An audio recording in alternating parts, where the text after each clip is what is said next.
हिंदी की डिजिटल पाठशाला में आप सभी का हार्दिक स्वागत है।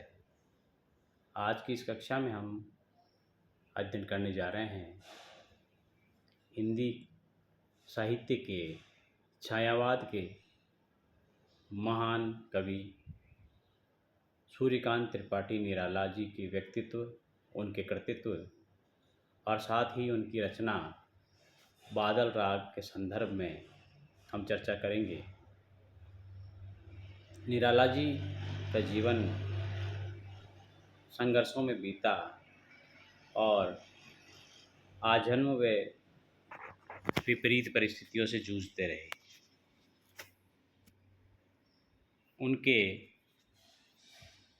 जीवन की बात करें हम तो इस अध्ययन में हम 3 महत्वपूर्ण शिक्षण उद्देश्यों का अध्ययन करेंगे।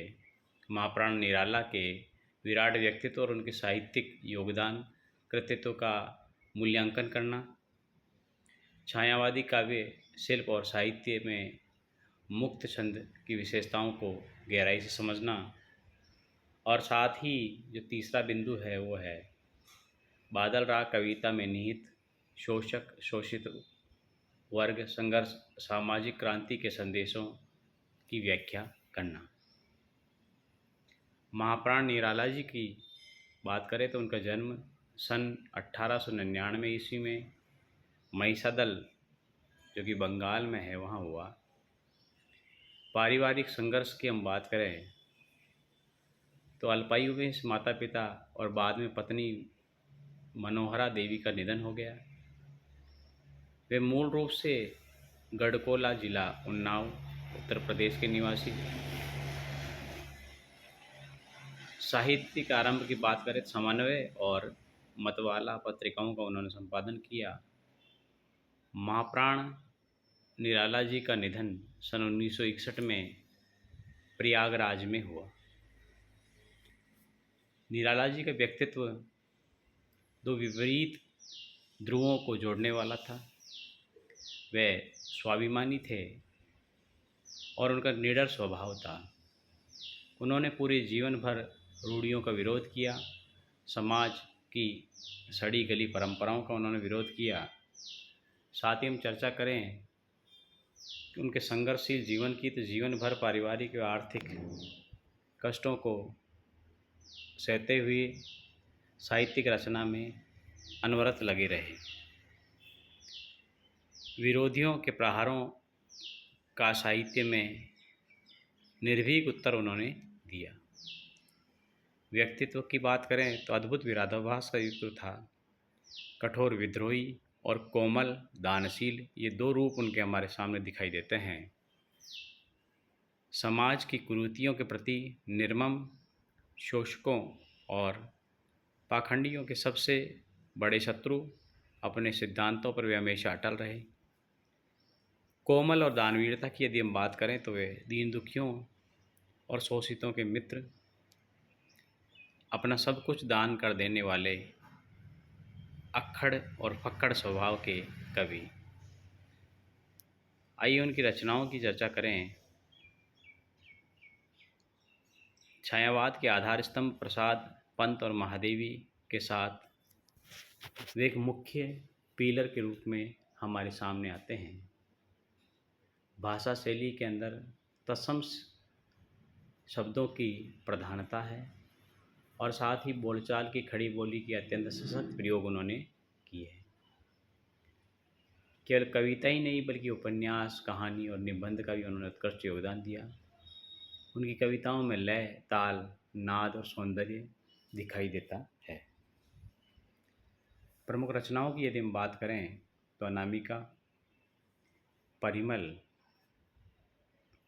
और कुकरमुत्ता, राम की शक्ति पूजा।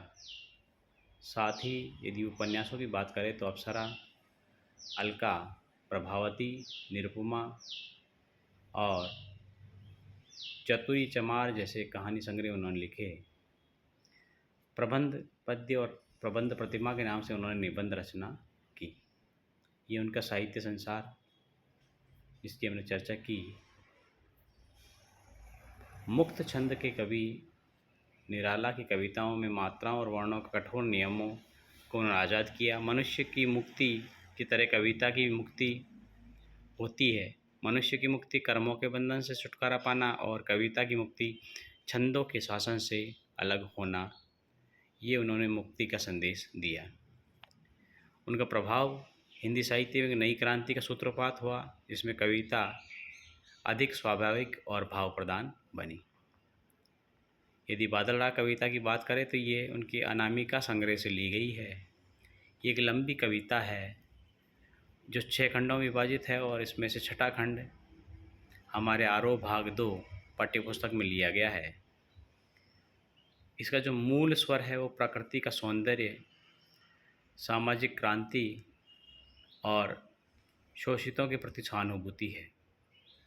समाज में पनपते शोषक और शोषित वर्ग का यथार्थ चित्रण उन्होंने अपनी इस रचना में किया है। यहाँ जो उनकी रचना ली गई है बादल राग, बादल 2 रूपों में हमारे सामने आता है, 2 प्रकार उसके। एक रूप बादल का सृजन है और दूसरा विनाश है। शोषकों के लिए वो विनाशकारी है, डरावना है, अन्यायपूर्ण साम्राज्य को नष्ट करने वाला है, और शोषितों के लिए नवजीवन का संदेश देने वाला है। इस प्रकार से वो एक क्रांति का प्रतीक बादल।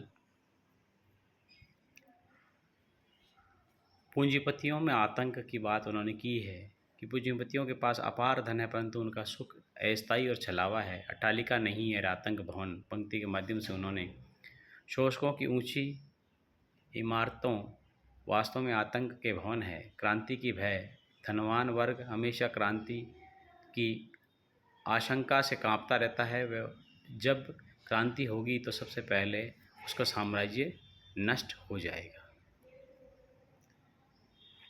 छोटे पौधों की उन्होंने इसमें बात की है, आम आदमी की बात उन्होंने की है अपनी रचनाओं में। चित्रात्मकता उनके काव्य में है, नाद सौंदर्य भी दिखाई देता है और साथ ही मुक्त छंद उनका प्रमुख रूप है। जीवन और साहित्य के अक्ष के रूप में हम देखें तो आजीवन संघर्ष करने वाले निराला जी ने अपनी रचना में भी इसे प्रस्तुति दी है। इसी के अगले भाग में हम इस कविता का वाचन करेंगे, इसके भावार्थ समझेंगे और परीक्षा की दृष्टि से आने वाले प्रश्नों का अध्ययन करेंगे। धन्यवाद।